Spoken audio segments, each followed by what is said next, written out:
How to create a custom title in Notion using Canva.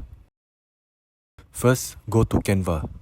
Go to Create Design and select Custom Size. Set 1140 pixel as width and 70 pixel as height. Then press Create New Design.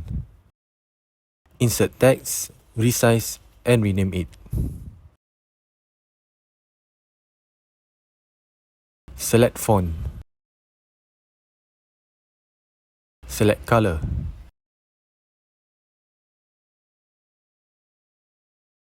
You can also add icon to make it look much more nicer.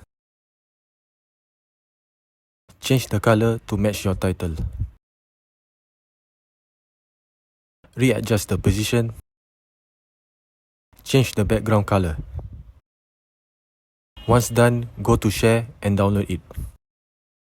Go to Notion and type \image and upload the image. You can adjust the size of the title by inserting two columns and adjust the size of the column. And that's how you create custom title in Notion using Canva.